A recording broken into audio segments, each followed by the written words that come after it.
Segunda-feira, 20 de maio de 2019, está entrando no ar ao vivo para todo o Brasil, pela TV Câmara e pelos canais da Câmara na internet, a página da TV Câmara no Facebook e o canal da Câmara dos Deputados no YouTube, mais uma edição do Participação Popular.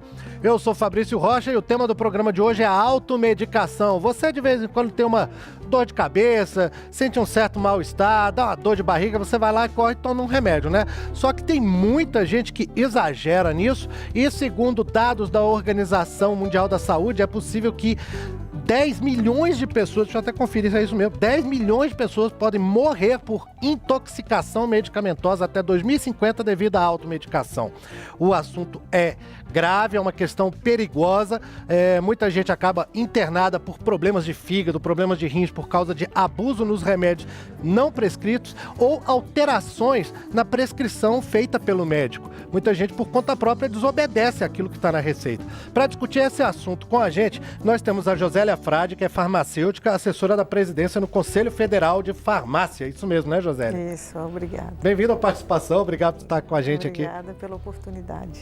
E nós temos ainda também a Joana Dark Gonçalves da Silva, que é médica da Fundação Hospitalar do Distrito Federal e professora do UniCeub, Universidade Particular daqui do Distrito Federal. Joana, bem-vinda à participação.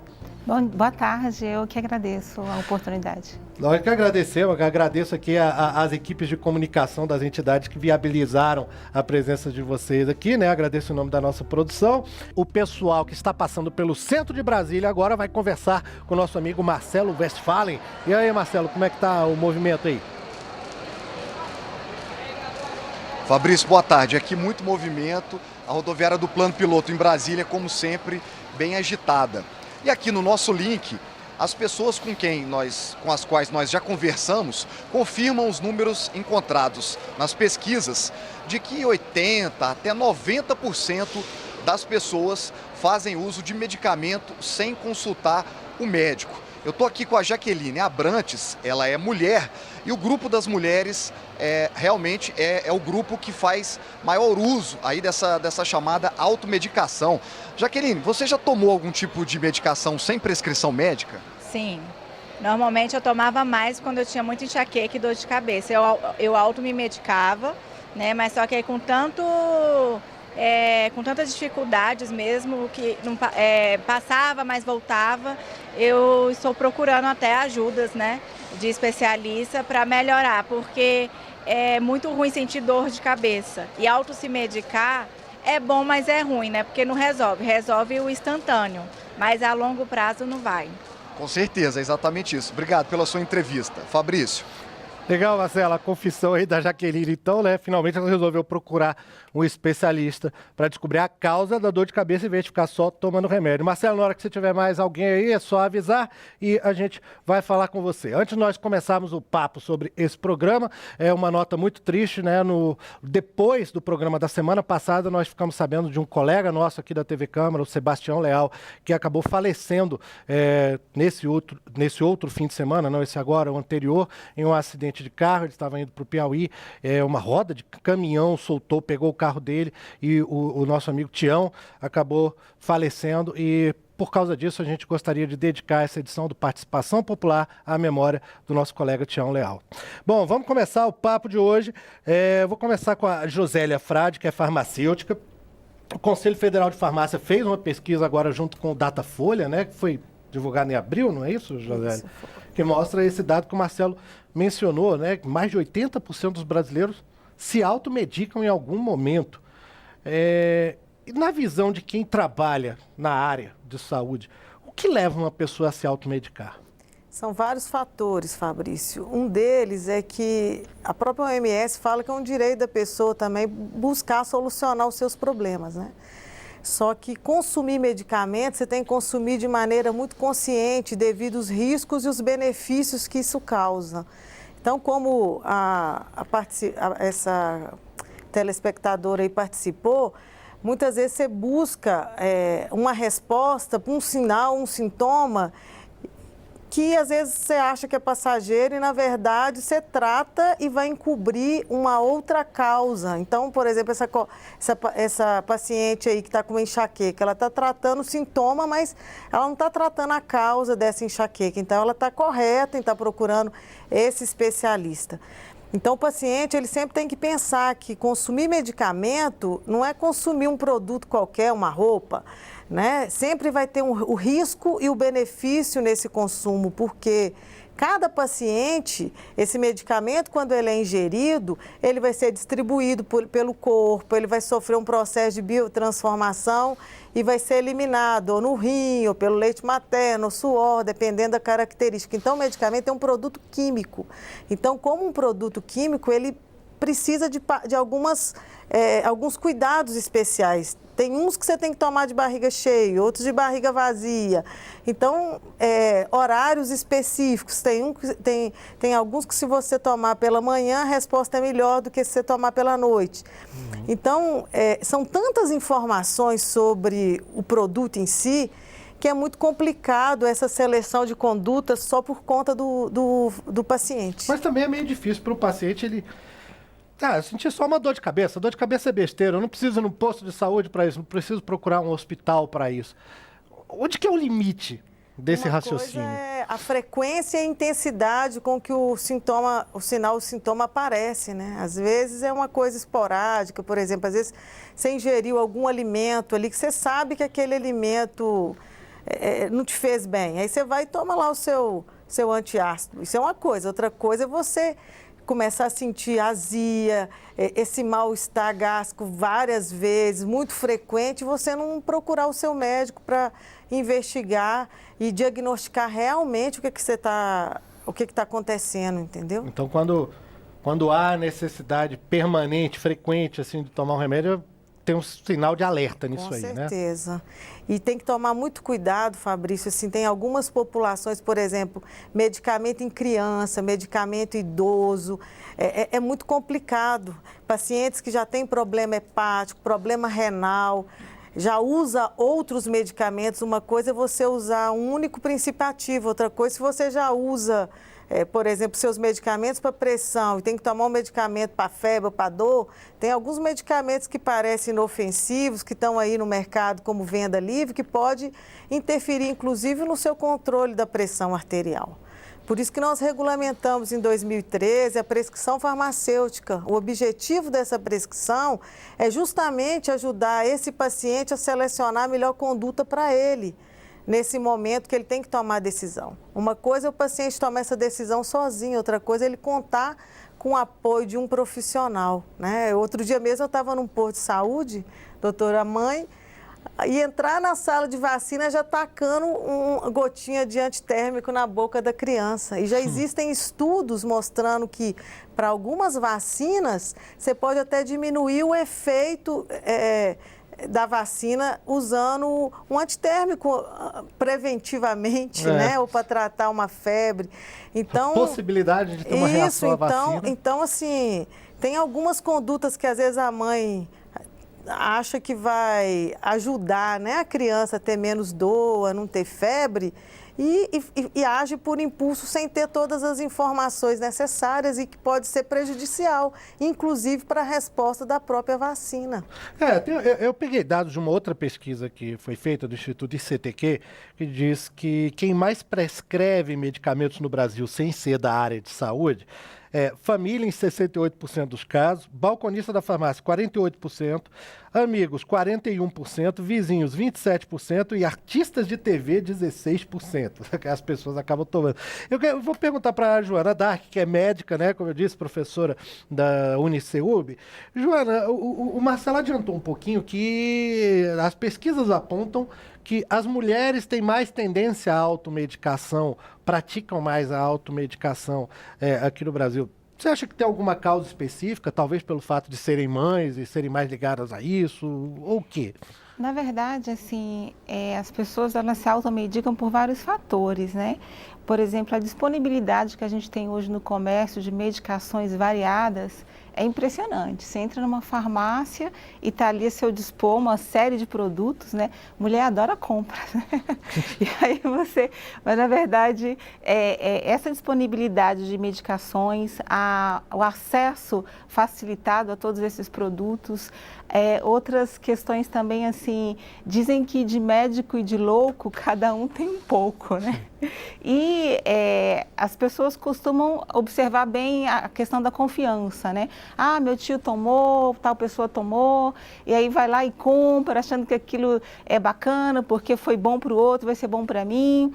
E a dificuldade de acesso aos serviços de saúde. Hoje as pessoas não conseguem com certa facilidade ter um médico de confiança, de família. Aí às vezes vai num profissional que atende, aí é como uma pessoa fala, nem olhou na minha cara, né? Aí às vezes não tem aquele vínculo, aí o próprio cliente já se sente um pouco inseguro e aí acaba buscando mais a compra dessas medicações de uma forma, buscando uma outra via de acesso facilitado, né? Mas com relação à mulher, a mulher geralmente é que está mais no domicílio, a cuidadora, que cuida do marido, do filho, tem uma tolerância maior à dor e acaba que ela quem geralmente compra mais mesmo e acaba organizando a questão medicamentosa familiar. É mais por essa organização familiar da mulher cuidadora, né? Isso, possivelmente explica isso. Vamos de novo ao centro de Brasília, que o Marcelo West estava chamando a gente, ele ainda está discutindo lá com o entrevistado alguma coisa, mas está ouvindo. Marcelo, com você. Fabrício, eu estou de volta aqui na rodoviária e uma estatística que a gente viu agora recentemente, uma pesquisa do Ibope, apontou que 57% das pessoas procuram o médico, recebe um diagnóstico, uma receita, uma indicação aí de medicamento, mas no final acaba partindo para um caminho diferente. Eu estou aqui com a Corina Alves, ela é assistente financeira e ela me disse que foi ao médico, ela tem um problema de saúde que já foi detectado, ela foi ao médico, mas acabou que ela não seguiu a recomendação. Como é que foi esse caso, Corina? Foi para eu já tomo um remédio para dormir, né? A metade do Rivotril. Aí eu fui no neurologista, ele me passou, agora eu não estou me lembrando o nome do remédio, mas ele me passou, comecei a tomar junto com a noite também para ajudar a dormir.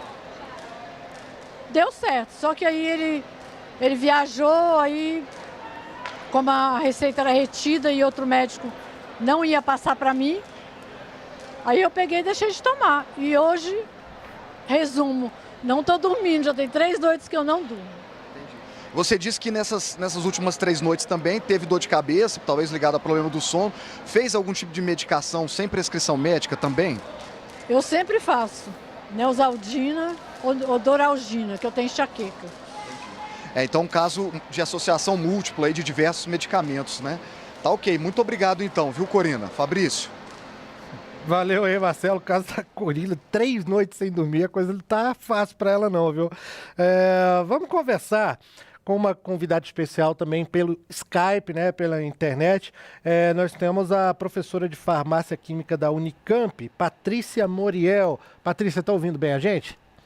Tô sim, boa tarde a todos, boa tarde, Fabrício. Oi, Patrícia, bem-vinda à Participação Popular, obrigado pelo convite. Obrigado por nos atender, e você trabalha diretamente com muitos desses casos de intoxicação, né, por medicamentos, e eu queria que você falasse um pouquinho sobre esses medicamentos que normalmente são considerados assim, tranquilo, é só um remedinho de dor de cabeça, é um antitérmico, aqueles que não precisam de receita, inclusive, né, em grande parte dos casos.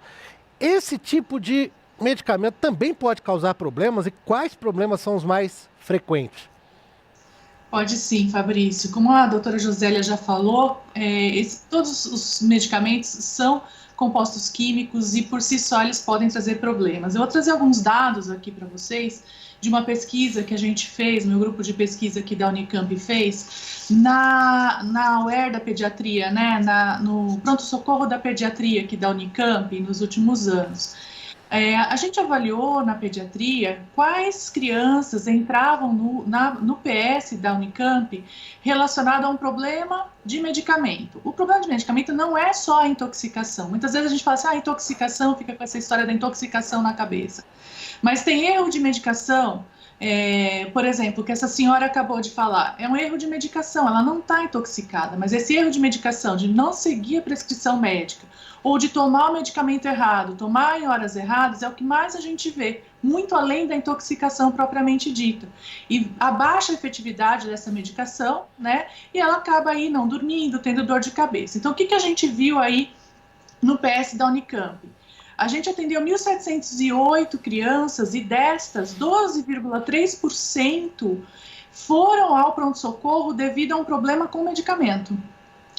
Só para você ter uma ideia, o que teve mais problema foi erro de medicação, de uso inapropriado. Por exemplo, a criança está com uma gripe e estava tomando um antibiótico, ou adesão, que é a história que a senhora acabou de falar. Teria que tomar um medicamento de 8 em 8 horas e não está tomando, esqueceu. Dos erros de medicação, 68% dos problemas que nós presenciamos era erro de medicação. Depois a gente tinha inefetividade terapêutica, reação adversa ao medicamento, intoxicação, para você ter uma ideia, só foi 1,5% do total dos problemas.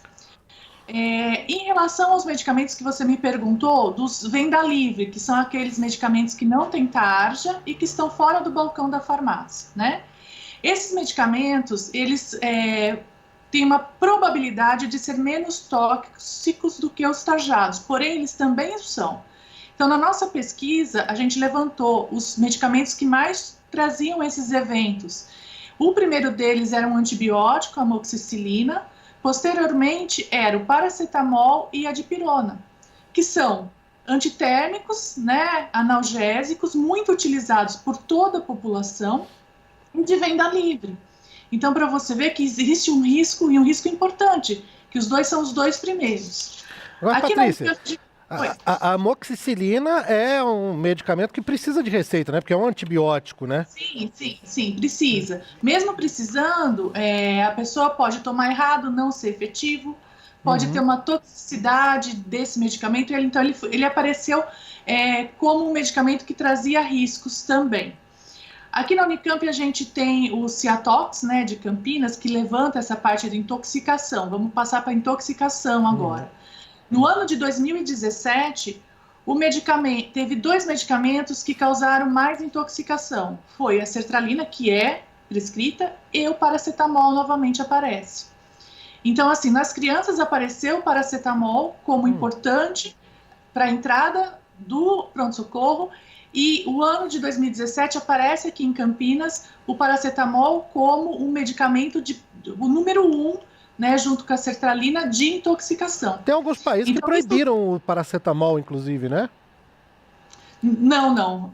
A dipirona foi proibida. É mesmo? Por quê? Sim. Porque, assim, a dipirona, ela tem um risco de causar, que a gente chama uma aplasia. O que é isso? Nosso sangue, a nossa medula para de funcionar e para de produzir células sanguíneas. Isso é um evento que a dipirona pode causar. Por que foi proibido em alguns países e no nosso não? Isso tem muito a ver com a genética de cada país. Então, na Europa, por exemplo, a genética é completamente diferente da nossa. Então, lá o risco de ter esse problema sanguíneo é muito maior do que a gente. Então, no nosso país não se teve a necessidade da proibição desse medicamento, da dipirona, pela genética própria do nosso país. Né? Agora o paracetamol é liberado, mas são os dois que são muito usados e que traz um risco grande, porque a população vai à drogaria, pega no balcão e passa no caixa. Deveria sim ter um consultório farmacêutico, né? Muitas drogarias já o têm. Nas UBSs aqui em Campinas, algumas já têm essa consulta farmacêutica de orientação, de ter uma automedicação responsável, seria o nome.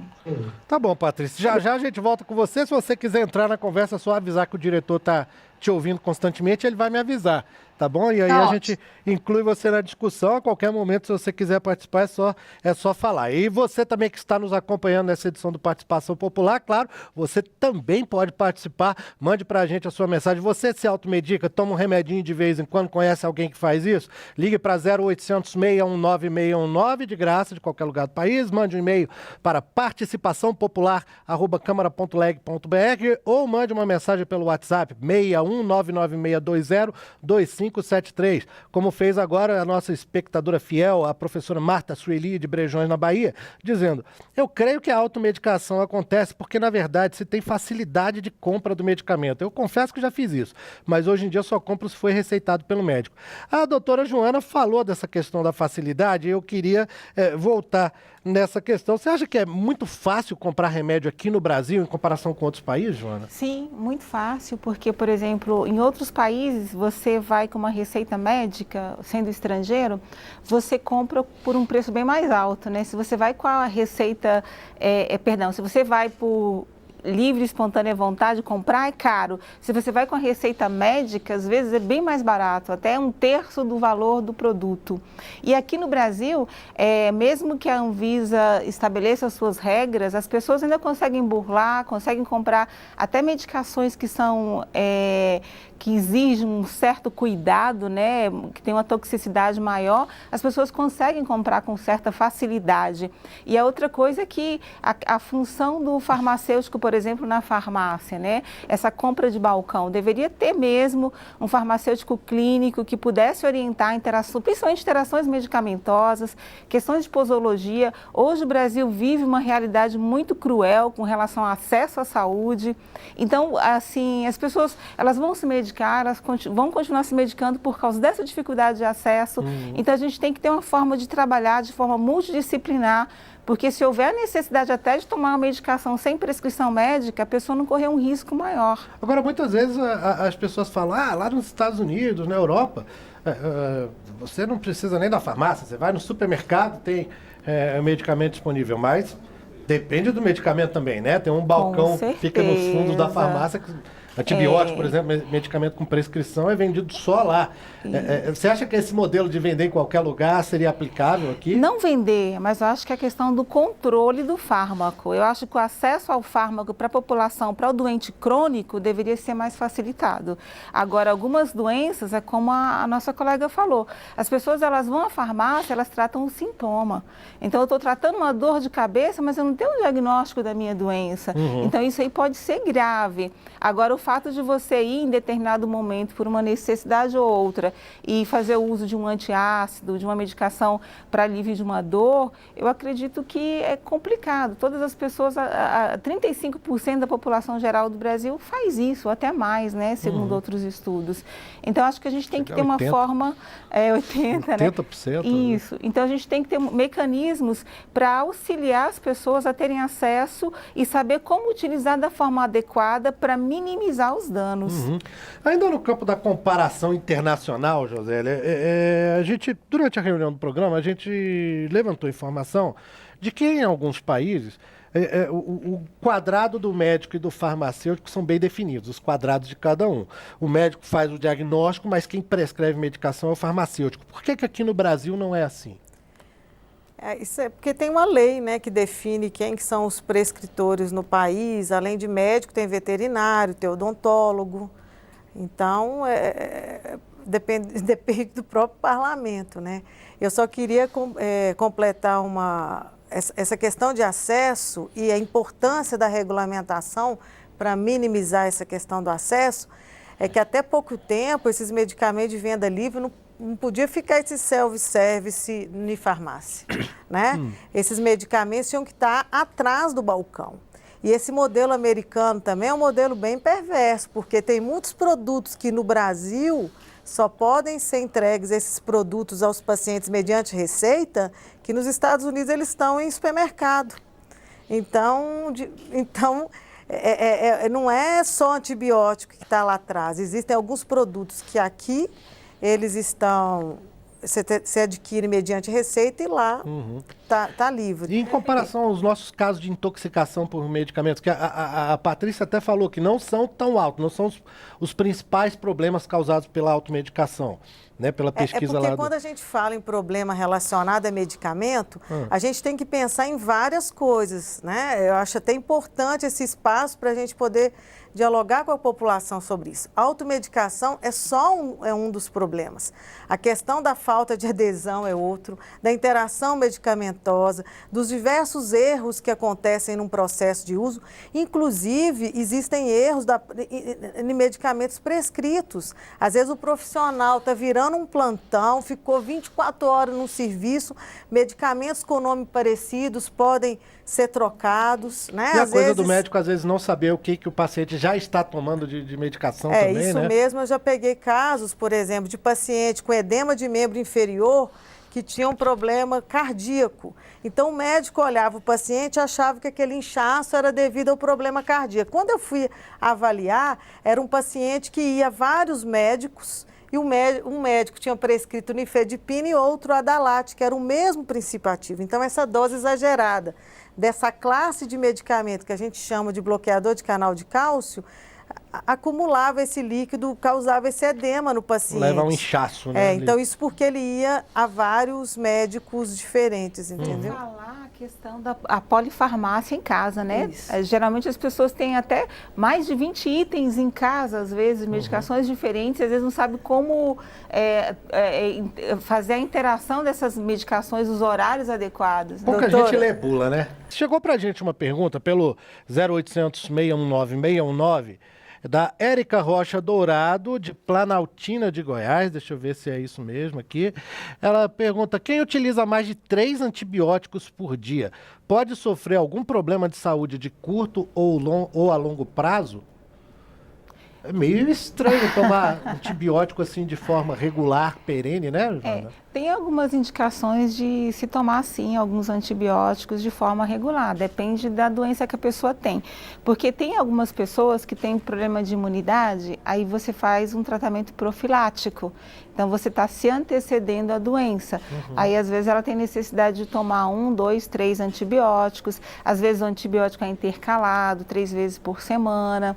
Outros casos são doenças mais crônicas. Por exemplo, tem osteomielite, que você precisa tratar às vezes meses, né? Tem pessoas que às vezes precisam assim de 1, 2 até 3. Aí depende do caso, depende da doença de base que a pessoa tenha, né? E as interações que ela vai fazer. Então é relativo, mas pode acontecer sim. Nesses casos, Josélia, é recomendável que um mesmo médico acompanhe tudo que está sendo prescrito ali também, né? E um caso, assim, de uso a longo prazo também, que a gente, né, doutora, tem muita preocupação com algumas doenças como a tuberculose, né? Que às vezes o paciente tem que usar um tratamento por um longo tempo e ele começa a sentir melhora e para.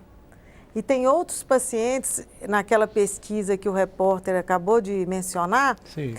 Por que as pessoas param? Ou porque elas sentiram que estão melhores, pararam, ou então porque elas tiveram algum problema, porque alguns medicamentos podem dar algum problema de segurança que a gente fala, né? Efeito colateral também, né? Aparece um efeito lá que ele não estava esperado, aí ele sentiu mal, parou de usar.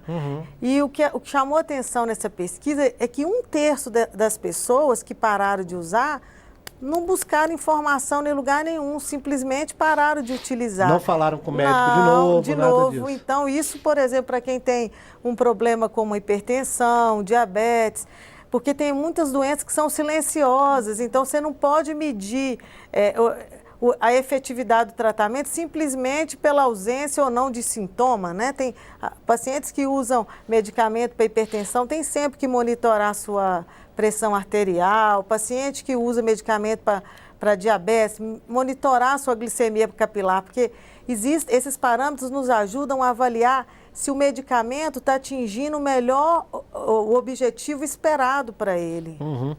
E muitas vezes, nesses casos de uma medicação contínua, as pessoas tendem a esquecer mais ou fazer isso meio que abandonar. Por exemplo, antibiótico é um grande risco, porque você cria resistência, né? A questão da resistência, a doutora é infectologista, ela deve estar acompanhando isso aí muito mais de perto, né? E tem que monitorar. Se a pessoa está com... Porque você vai fazer o escalonamento ou descalonamento do antibiótico, né?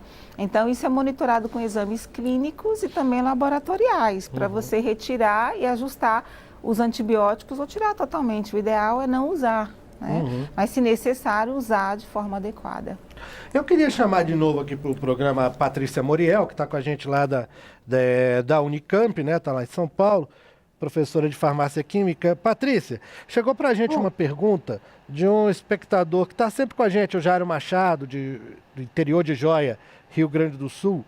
Ele fala, eu particularmente acredito muito nos fitoterápicos. Tenho aqui várias espécies de remédios naturais plantados. O Ministério da Saúde deveria olhar com muito carinho no sentido dos fitoterápicos. E a gente teve, Patrícia, uma dúvida também durante a reunião pré-programa aqui em relação a esses remedinhos fitoterápicos ou seja ele industrializado, como o xarope de guaco, que a gente já encontra muito nas farmácias, ou o chazinho da vovó. Existem problemas também de automedicação relacionados a fitoterápicos? Existe sim. Então, assim, existem fitoterápicos que já estão muito bem recomendados, como o xarope de guaco, que você acabou de falar, né? E outros que já estão, assim, muito comprovados, já são industrializados, já são vendidos e as pessoas utilizam. O que a gente tem muito, né, é a medicina popular brasileira. A gente não pode deixar de acreditar e estudar essa medicina. Aqui na Faculdade de Ciências Farmacêuticas da Unicamp, nós temos um grupo forte de docentes que são voltados para estudo das plantas e da fitoterapia, para cada vez mais a gente entender essas plantas e a toxicidade. O que eu recomendo na dúvida, procure o farmacêutico na drogaria, porque este é o profissional que é mais fácil acesso da saúde, né? É gratuito você ir na drogaria perguntar e ele pode te dar essa informação, porque muitas vezes você vai tomar um chá, que esse chá vai cortar o efeito do medicamento que você está tomando. Então, em vez de ele ser bom, ele vai ser prejudicial para o seu tratamento. Então, não podemos pensar que as coisas naturais não fazem mal, podem fazer também. Então, sempre tem que ter essa informação. O SUS já tem umas cartilhas, né, sobre algumas plantas mais utilizadas, e essa informação pode ser pega no centro de saúde, na drogaria, mas sempre se informar antes de tomar rotineiramente, porque pode ser prejudicial. Estender, Patrícia, a pergunta para as nossas convidadas do estúdio aqui também, vocês sabem de casos desses... Porque também acontece muitas vezes aquele negócio assim, não, para que eu vou tomar remédio de pressão? Chá de folha de abacate é o que há, resolve o problema. E que também, aí se abandona a medicação prescrita ali por causa do remédio natural, né? Também é um problema que acontece, né? É porque é natural que não faz mal, né? A Patrícia falou isso, porque a substância que está presente nessas plantas e vai agir como medicamento... é uma substância química também, da mesma forma que a substância que está no medicamento industrializado. Então, por exemplo, o xarope de guaco mesmo. Teve uma vez que teve um paciente que deu entrada ao pronto-socorro, que estava tendo um problema de hemorragia, por quê? Porque tomou dose exagerada desse xarope de guaco. Então existe overdose de guaco também. Não, né? eu lembro de paciente, às vezes, que estava usando... doses e mais doses de um determinado fitoterápico, a pressão subiu, ele foi ao médico, não falou com o médico que estava usando a planta, o médico introduziu um diurético. Quando eu fui avaliar o caso, eu vi que era um uso desnecessário do diurético. Por quê? Porque quem estava causando a elevação da pressão era justamente o chá que o paciente estava tomando. A gente fez o contato com o médico, suspendemos o xarope, aí o médico suspendeu aquele diurético, então tem que ter muito cuidado. Então, o chazinho também faz mal, né? Porque muitas vezes o pessoal fala, não, chazinho mal não vai fazer, né? Não, e o Ministério da Saúde tem a relação de medicamentos essenciais. E nessa relação já tem várias plantas que já têm estudos científicos, porque a gente tem que saber a forma de coletar, a forma de preparo.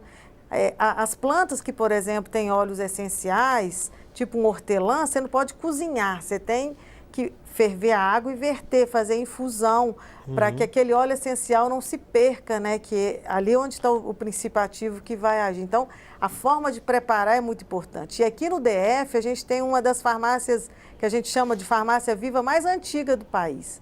E várias outras cidades brasileiras também têm farmacêuticos envolvidos nesse resgate popular e em levar para a população a ciência que está por trás desse estudo sobre as plantas medicinais, de forma a padronizar a dose, a orientar a população como coletar, como armazenar, como utilizar. E tem centros de saúde que já fazem isso, né? Planta, a Implanaltina mesmo tem um serviço muito interessante que é de práticas integrativas, que tem várias plantas que aí eles fazem uma tudo hortinha isso. no posto de saúde, Que aí né? eles ensinam como usar, né? Aí é já controlado da forma adequada, que é bem interessante, porque todos os chás, a ciência, né? O princípio ativo, muitas medicações, claro, veio de planta, né? certeza. E o chazinho da mamãe, da vovó, tem sua finalidade, tem sua função. E isso a gente pode ter essas recomendações e essas orientações em algumas unidades de saúde já. E falando em orientações, o Dr. Google, nesses casos, mais ajuda do que atrapalha? Ou é o inverso? O que vocês acham? É interessante, doutor Google, né? Porque são dois aspectos. Às vezes o paciente chega com um excesso de informações e às vezes ele não sabe mais como organizar aquele monte de informação, ou às vezes ele chega super assustado porque vê além do que por trás da patologia dele, vê todas as complicações. Aí às vezes ele chega no estadio inicial e ele já viu até o óbito via Dr. Google, né? E aí chega extremamente preocupado. Então, assim, as informações elas estão muito fáceis hoje. Então a gente tem que ter muito cuidado com o que ler e o que fazer com essa informação. Então, às vezes atrapalha muito, mas claro, nós não temos como fugir. E graças a Deus hoje a informação é assim, é livre, não está numa biblioteca ali reservada só para uma categoria elitista, né? E esse acesso é ótimo para a população geral. Mas é preciso ter um olhar crítico sobre aquilo, né? O tempo inteiro. Sobre quem produz o conteúdo, né, doutor? Então, por exemplo... Desconfiar sempre, né? Porque existe sempre uma intenção por trás do conteúdo que você está lendo. Se você está lendo um conteúdo de alguém que quer vender um produto para você consumir, fica de olho. Então, se você tem dúvidas também, vários estados brasileiros existem os centros de informação sobre medicamentos. Então, esse aqui, ó, é o Centro de Informação Brasileiro de Medicamentos. Ele está dentro do Conselho Federal de Farmácia e é produzido sempre boletins, independente do olhar da indústria ou de quem quer vender um produto. Então, mas isso aí é uma linguagem acessível para o leigo, para o paciente? Essa publicação ela é específica para os profissionais, mas os pacientes podem consultar esses centros e vários desses centros produzem conteúdos direcionados para a população também. Vamos de novo ao centro de Brasília. O Marcelo Oeste estava chamando mais uma vez. Diga lá, Marcelo. Sim, Fabrício, vou mostrar um caso agora de um problema que também é muito recorrente, a pessoa tomar um medicamento e obter um resultado diverso daquele que imaginava, com uma situação até pior do que ela se encontrava inicialmente. Eu estou aqui com o Reinaldo Rocha, que é gerente financeiro. Reinaldo, você disse que a sua esposa tomou um medicamento, o que aconteceu com ela? Bem, ela estava com dor de cabeça muito forte e ela tomou um paracetamol e em vez de melhorar, fez para agravar. Então a dor de cabeça aumentou mais ainda. Aí a gente teve que ir ao hospital e chegando no hospital o médico disse que ela estava com enxaqueca. Então ela não podia ter se medicado em casa. O correto era ter ido ao hospital e fazer o exame para saber o que era, né? A forte dor de cabeça. Tá aí, ficou alerta então. Muito obrigado, viu, Reinaldo? Ficou alerta aí para as pessoas que tomam remédio sem consultar o médico. Fabrício. É verdade, Marcelo. Valeu, obrigado. Agradeço aí ao Renato por ter dividido aí a opinião dele, a experiência dele com a gente. Chegaram duas perguntas pra gente, deixa eu ver, uma pelo WhatsApp e outra pelo Facebook, que são mais ou menos relacionadas.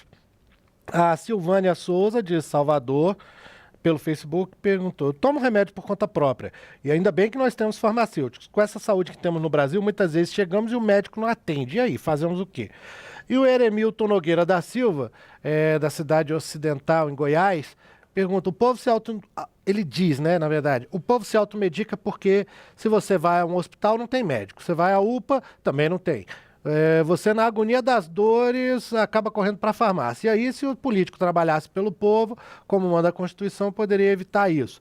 É a reclamação quanto à disponibilidade do médico. A Patrícia Moriel falou com a gente ali pela internet que você sempre pode recorrer à própria farmácia e perguntar ao farmacêutico ali, que é de graça, talvez seja mais acessível do que os médicos.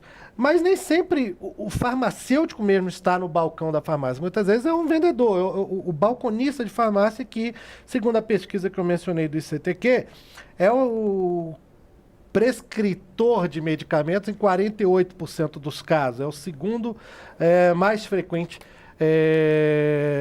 assim, que não seja médico ou farmacêutico, é a segunda mais frequente causa fonte de prescrição médica. No caso, agora aí eu pergunto, principalmente a Josélia, mas também a Joana, o balconista, que não é o farmacêutico, mas o balconista, ele tem algum tipo de capacitação para fazer esse tipo de atendimento, para as pessoas chegarem e falar, o que você tem bom para garganta aí?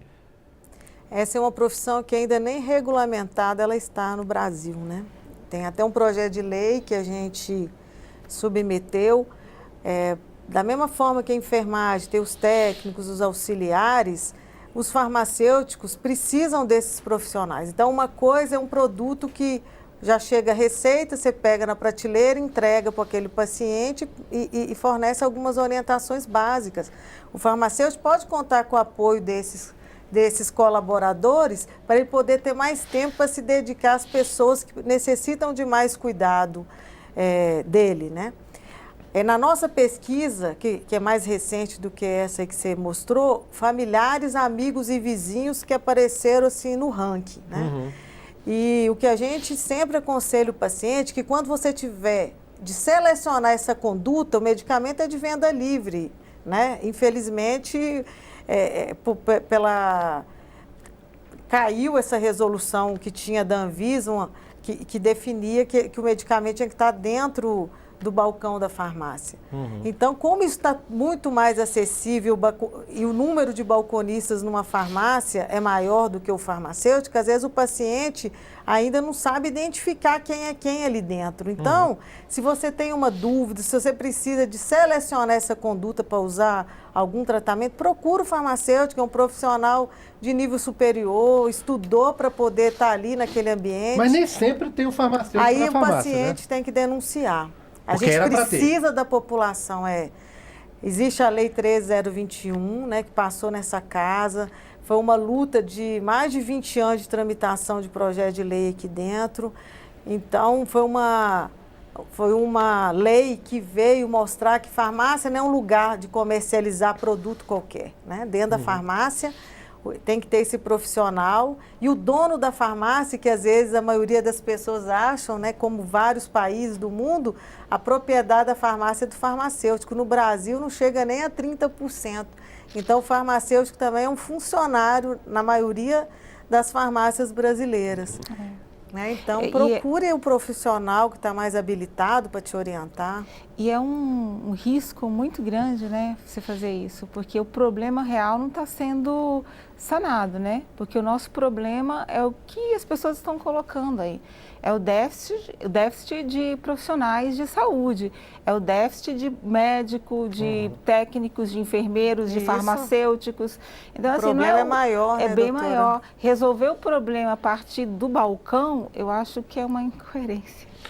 Mas é porque as pessoas ficam indignadas muitas vezes com a questão do atendimento, né? Chegou pra gente agora uma mensagem do Marco Gomes pelo YouTube. Ele diz, sem noção é você ir no médico e ter que falar para o médico que está te atendendo, pesquisando na internet qual é o melhor remédio para te receitar. Já passei por isso inúmeras vezes.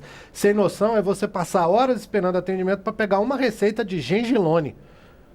Eu não conheço Gengilone, o que é? É uma medicação que você utiliza para gengiva, mas assim, essa questão de pesquisar na internet, vamos lá, se você está com um profissional de saúde, porque hoje em dia nós temos inúmeros fármacos, então às vezes, eu particularmente, agora falando não como médica, falando como cliente, né, como paciente.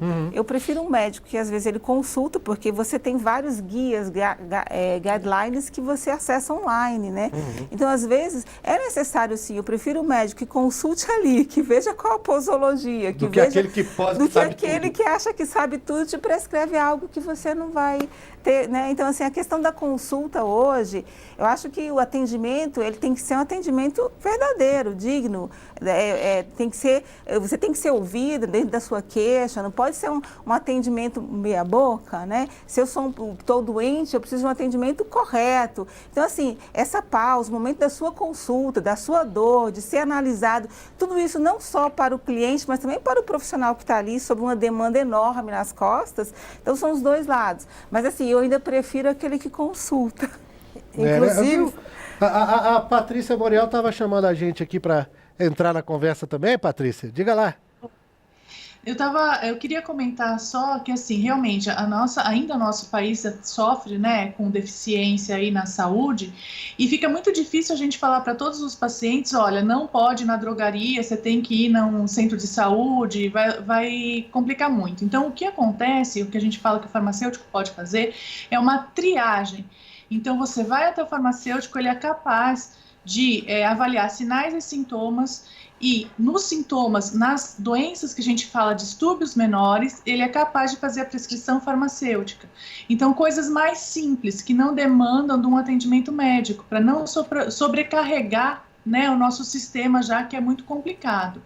Em relação à internet, que a gente estava falando aí, né, é muito complicado porque, por exemplo, a gente teve um paciente aqui na UBS, né, que a gente tem residência, então a gente acompanha aí, que ele era hipertenso, diabético, e deixou de tomar tudo porque a vizinha, como foi aí a pesquisa, né, do CFF, indicou chá de folha de alface. Então ele começou a tomar chá de folha de alface, descompensou tudo em relação à saúde dele, e ele chegou para a gente na UBS e teve que chamar um SAMU, porque já estava numa situação de pressão tão avançada com risco cardíaco. Então, tem que ir atrás da informação. Ele falou, como que você chegou nisso? A gente põe lá no Google, tratamento de hipertensão, vai vir várias coisas, né? E o que a gente confiar? Então, nós, profissionais da saúde, a gente tem um treinamento para saber qual site, qual profissional a gente pode confiar naquilo que está na internet. Então, assim, tem algumas propostas de alguns hospitais. Aqui em São Paulo tem um hospital de grande porte que tem feito quando você procura, por exemplo, hipertensão no Google, a primeira página que vem é desse hospital, para a gente tentar fazer com que as pessoas, pelo menos, que o primeiro site que apareça seja um site confiável, de conteúdo médico, farmacêutico, para eles poderem confiar. Patrícia, agora isso que você falou me leva a uma outra pergunta, que talvez o segundo resultado dessa pesquisa no Google acabe sendo uma propaganda de remédio. E aí a questão que vem é uma questão difícil, eu vou jogar logo para as 3 convidadas aqui do programa. Qual é a real influência da indústria farmacêutica nessa cadeia da medicação? Porque é importante a gente saber até o que é mito, o que é verdade, porque vai desde a distribuição da amostra grátis até eventos em cenários paradisíacos, no Caribe, aquele evento assim, 15 dias para uma convenção médica em Aruba, por exemplo. Porque você olha e fala, os caras não vão ficar 15 dias discutindo dentro de um auditório, né? Isso tem coisa nisso. Qual é realmente a verdadeira influência da indústria farmacêutica sobre o balconista, sobre o farmacêutico, o dono de farmácia e o médico? Para as 3, Bom, vamos começa? lá. A indústria farmacêutica manda no mundo, né? É uma das indústrias mais ricas e que manda no mundo. Em relação à drogaria, o que acontece? A gente tem 3 tipos de medicamentos, né? Referência, genérico e similar. E o que a gente tem muito é a porcentagem que o dono da drogaria ganha em relação à venda desse medicamento. Não é igual. Então, dependendo da indústria farmacêutica, ela vai te dar 20% do valor, a outra vai te dar 40%, a outra vai dar 80%. Então, isso às vezes pode influenciar, sim, na conduta da indicação e da venda dentro da drogaria, tá? O farmacêutico, a gente segue princípios éticos, né, da nossa profissão, e ele não deve se voltar a isso. Ele deve, sim, indicar medicamentos que ele confie. Tá? Mas existe sim olha, como a própria Josélia falou, a maioria dos donos de drogarias no nosso país não são farmacêuticos. Então, o que está visando é o lucro ou é um estabelecimento de saúde? Na Espanha, por exemplo, só farmacêuticos podem abrir drogaria, eles só podem abrir uma drogaria e ele ser responsável por aquela drogaria. Então, você tem um outro foco de um profissional de saúde, dono de um estabelecimento de saúde, e não um profissional do comércio sendo dono de um estabelecimento de saúde. Patrícia, né?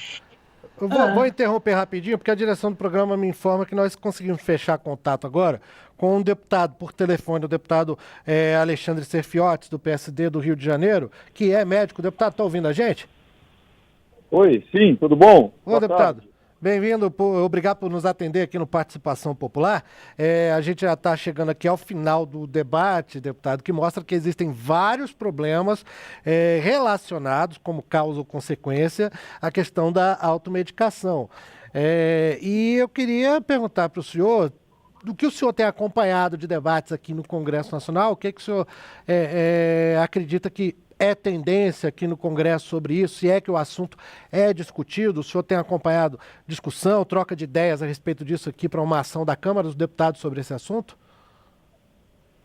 Não, a gente tem ouvido, né, sobre alguma coisa sobre o autocuidado, né, que aí vai apenas para o uso de medicamentos dentro de prescrição, né, a questão do autocuidado, né, que às vezes as vitaminas, os analgésicos, mas a automedicação é um risco, né, que é uma prática que a gente acaba observando no dia a dia, né, muitos usuários, muitos pacientes acabam cometendo, utilizando dessa prática do dia a dia a automedicação, né, mas, de fato, não é um tema que vem sendo discutido na Câmara, não é um tema que a gente vem debatendo.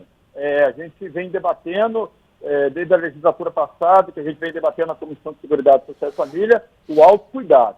Existem alguns projetos de lei tratando do autocuidado, né, através dos medicamentos dentro de prescrição, que são regulamentados pelo Ministério da Saúde, e agora houve um decreto, né, do Ministério da Saúde, né, liberando, né, a concorrência, né, o preço através das farmácias. A gente acredita que com isso a gente vai diminuir até, né, esses medicamentos que são utilizados, são os medicamentos, os MIP, né, os medicamentos isentos de prescrição médica, né, que trata do autocuidado. O autocuidado é uma coisa, a automedicação é outra, completamente diferente. É uma prática utilizada que eu como médico, né, e também como parlamentar, como deputado, a gente não recomenda aos pacientes, pelo risco, né, de mascarar sintomas, de agravar algumas doenças e tudo mais. Bom, deputado, também existe a questão regulamentar, né, que a gente viu a Patrícia Muriel, médica da Unicamp, acabou de falar com a gente aqui, ela mencionou o caso de que na Espanha, por exemplo, só pode ser dono de farmácia quem é farmacêutico. Aqui no Brasil não existe uma restrição quanto a isso. Isso também seria de interesse, mexer nisso ou não? Não, isso pode ser discutido, pode ser debatido, sem problema nenhum. Mas também, volto a dizer, não é um tema também que a gente vê sendo discutido hoje com frequência na casa. Mas pode levantando essa hipótese, pode se discutir, levar para o debate, né, levar para estudo e levar para o debate o assunto, sem problema nenhum. Deputado, a Josélia, do Conselho Federal de Farmácia, queria fazer alguma colocação, né, Josélia? Ô, deputado, a automedicação, ela também é uma forma de autocuidado, né? Que a própria OMS defende, mas que a gente sempre tem que ter esse cuidado que a gente tem discutido, que a gente está discutindo aqui hoje sobre os riscos que envolvem essa prática. Em relação à propriedade de farmácia e ao zoneamento, o número de farmácias distante uma das outras, o Brasil, o próprio mercado que hoje comemora a liberação de preços de medicamento é o mesmo mercado que lutou para que no Brasil a gente tivesse essa livre concorrência e que a gente perdesse a propriedade de farmácia e que a gente perdesse também essa questão do zoneamento, que antigamente existia essa discussão no país, né? E que agora, infelizmente, se tornou essa livre concorrência. E chegou uma pergunta sobre isso. A cada esquina você tem... Aqui não, aqui na Rua das Farmácias mesmo, você tem uma do lado da outra, né? E isso acaba, o que a gente percebe é que as farmácias independentes, elas estão mais no interior do país, né? Que não é o local que às vezes as grandes redes têm interesse de estar. E essas farmácias do interior, a grande maioria não, mas a maioria das farmácias hoje de propriedade farmacêutica estão mais no interior do país, onde o grande capital não tem interesse também de estar, né? Então, a gente tem que ter muito cuidado em relação a isso, que às vezes quem comemora também a liberação de preço pode também estar envolvido nessa questão do aumento do consumo. Aí, deputado, a questão comercial aí interfere também? A gente participou de uma discussão recentemente na Câmara com relação a esse decreto liberando, né, os preços dos medicamentos isentos de prescrição médica, existem duas vertentes, né? A gente sabe que tem uma corrente que tem medo com que isso possa trazer um aumento abusivo do preço desses medicamentos, mas o próprio mercado, ele diz que são medicamentos que não têm mais patente, já foram liberados suas patentes, e com isso também você também vai aumentar a concorrência e com isso também você pode derrubar o preço desses medicamentos que são isentos de prescrição. É bom frisar bem, medicamentos isentos de prescrição médica. Então a gente escuta as duas vertentes. Isso, inclusive, eu estou encaminhando pela Comissão de Seguridade Social e Família, né, solicitando uma audiência pública para que a gente possa debater e discutir sobre o tema, sobre essa questão. Porque, volto a dizer, tem uma corrente que defende que com essa liberação do governo pode haver aumento de preço e o mercado, ele comemora dizendo que isso, como são medicamentos que já foram liberados, não tem mais patente, e que isso vai aumentar a concorrência do mercado e com isso vai derrubar o preço desses medicamentos isentos de prescrição. A gente sabe que dentro dos medicamentos mais comuns aí do autocuidado, chamado autocuidado, né, o autocuidado não, a automedicação, são os antibióticos. Por isso que a gente está falando. E por isso o risco. Né? Também é uma forma de autocuidado, né, a automedicação, mas lembrando que dentro dessas medicações que são mais comuns da automedicação estão os antibióticos. E com isso a gente sabe que o uso indiscriminado, o uso incorreto, né, causa uma resistência no indivíduo, né, pode agravar alguns sintomas, piorar algumas doenças. Né? Então, a gente sempre, eu como médico, eu tenho muito cuidado em orientar, em falar com o paciente sobre a automedicação. Né? Porque a gente sabe que o uso indiscriminado de antibióticos é um grande vilão nessa história. E agora o autocuidado, a gente passa por esses medicamentos que são isentos de prescrição, como analgésico, né, vitaminas, né, que não vão trazer dano maior, prejuízo maior à saúde, né, diferente aí dos usos de anti-inflamatórios de forma indiscriminada, que podem trazer consequências graves, dos usos de antibióticos também podem trazer consequências graves dentro da automedicação. Deputado. Mas é um tema, falando com a doutora, é um tema que a gente pode levar essa questão das farmácias, né, de discutir isso na casa. Eu estou aberto, né, o gabinete está aberto, a gente levar essa discussão para a Comissão de Seguridade Social e Família, levantar esse tema. Eu topo aí o desafio e estou na luta junto aí. O que a gente puder fazer para contribuir, né, em prol do bem-estar do usuário, do consumidor, eu estou aberto aí, meu mandato está voltado e focado nessa área. Então, se a doutora quiser, a gente conversar depois e a gente levar esse debate, né, com relação às farmácias aí, né, para a Comissão de Seguridade Social e Família, pode contar comigo. Deputado Alexandre Serfiotti, do PSD do Rio de Janeiro, a gente fica muito feliz quando a participação popular inspira os parlamentares a dar continuidade aos debates daqui, inclusive porque o nosso tempo já estourou e a gente não pode continuar. Grande abraço para o senhor, deputado. Eu que agradeço a oportunidade aí, que Deus abençoe a todos aí. Muito obrigado. Muito obrigado, deputado. E, como eu disse, já chegamos no limite, só me resta agradecer aqui a Josélia Frade, representando o Conselho Federal de Farmácia. Josélia, muito obrigado por ter estado com a gente. E a Joana Dark Gonçalves da Silva, professora do Uniceub, médica da Fundação Hospitalar do Distrito Federal. Joana, muito obrigado.